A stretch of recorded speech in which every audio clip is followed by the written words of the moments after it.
So here are a couple spam content filters that you want to, or phrases that you want to avoid. So again, this is very tactical, high level, but you know what? I see this, or we see this information, or these kind of mistakes and items in all kinds of emails. Now again, what I want to do is at the top level focus on just the stuff that we typically see in business to business, or mainstream business to consumer emails that are legitimate emails. So I'm not going to talk about Viagra and Cialis and all that stuff. Obviously, there's a set of content that gets filtered out, but that I'm assuming doesn't apply to our people who are attending today. So in terms of the kind of things that might accidentally get you tripped up, here are some things that will increase your spam score. The first is, if a spam filter sees any type of a tracking ID, like click tracking, it will increase your spam score a little bit. The ranges are between 1.1 and 2.0. These are, by the way, these spam scores are taken from the Spam Assassin engine that's used and plugged into a lot of spam engines. And if you can see at the URL down at the bottom, if you want to see the complete list of the hundreds of different tests that a Spam Assassin spam engine will look at, you can check that URL down there at the bottom, and you can see for yourself in more detail. But again, I'm just trying to focus on the higher level ones. And the range of 1.1 to 2.0 depends on whether you're scored whether it's your local inbox or network or enterprise, or different parameters. But the point of it is that score will range. It's not a fixed number, but it'll range between a 1.1 to a 2. Will be an incremental addition to your spam score. So you have to think, do I want to track emails or not? I mean, in most people, the trade-off is, that simple score of adding 1 to 2 points isn't going to put you into the spam, over the threshold, if you will, to mark your email as spam. That in itself isn't enough to get it marked as spam in 99+% of the cases. But it is important to know that one thing might be enough to just slightly put you over the edge in some cases and get your email marked as spam. But there's a trade-off. Do you want to be able to track your emails, or track your click-throughs, track your content at the expense of having a slightly higher spam score? The second one is HTML and text parts are different. When you create an email, you can create the HTML part, and then you can also create a text part.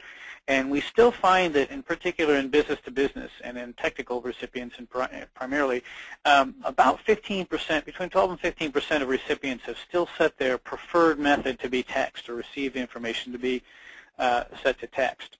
And so that means they don't want any images, they don't want any, there's no HTML. You're actually just sending the pure text email. Okay, so what happens is when you create an email, like in an email provider's system like Pinpoint or Constant Contact or something, you can create both the HTML, potentially graphic layout and so forth email. You can also create just the text version. And the email system will bundle those two up and send what's called a MIME format, and send both of those components to the recipient. And then the recipient's client system, or client email, will determine whether it wants to open the text version or the HTML version. Anyway, if the content or the basic idea in those, or the basic content between those, is notably different. So for example, in the HTML version you might be talking about real estate, but in the text version you're talking about something completely different. That's going to add some points to your spam filter, or excuse me, to your spam score. A slight variation of that is if the message has only a text part or only an HTML part. So this is probably one of the largest mistakes or oversights that we see in our customers. Is they create the HTML version, they do nice layout, they use fonts and so forth, create a nice design layout, but then they don't put a text version for the text recipients. That actually will raise your spam score by anywhere from roughly 1 to 2 points. A couple other phrases that you've seen: your bills, your family, as seen, buy, millions, dollars. There's a bunch of phrases, and each of those individual spam score, phrases rather, can increase your spam score by anywhere between 0.9 points to anywhere to up to 3.2. Obviously, all the variations of different medications that you can think of will also increase your spam score. Each occurrence of those will increase the spam score. And again, this is looking not only at just the way that your email displays, but at the raw, flat HTML. So if you happen to have a URL that included, for example, as_seen.com or whatever, or .html, as part of the URL, that would still get caught. A third item is, or another item rather, is the subject is in all caps. We get a lot of questions about this, but if you have all capital letters either in the subject or within the body, that can add anywhere from 1/2 point to 1.5 points to your email. The email address appears as a subject. So we've all seen this, right? You get if you go and look in your own spam box and you see, Craig.Stouffer@pinpoint.com. Hey, respond quickly. If the email address, and in fact nowadays also the email's recipient, their first name is in the subject, that'll add anywhere from 0.7 to 1 point. Excuse me. Yeah, that'll add anywhere from 0.7 to 1.2%, or points rather, to your spam score.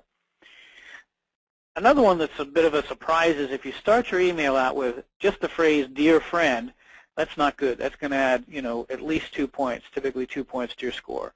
If you say "Dear something," like "Dear Jane," "Dear Joe," "Dear Jack," whatever, that's going to actually add something to your, almost 2 points to your spam score too. So again, these are just little things that you wouldn't typically expect that are actually going to improve your increase your spam score. Money back guarantee, act now, probably no big surprise. Those two will add to your score. And then just generally speaking, we have customers that are in the finance industry, very legitimate businesses. We have pharmaceutical customers. We have customers, probably the biggest one is in security.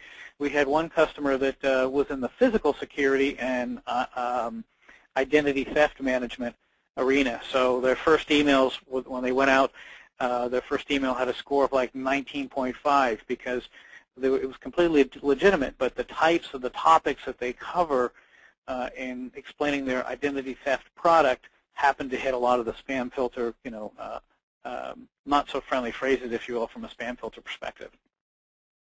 Anyway, there's just a few. Those are some of the more common types of things that we see. Wanted to let you know.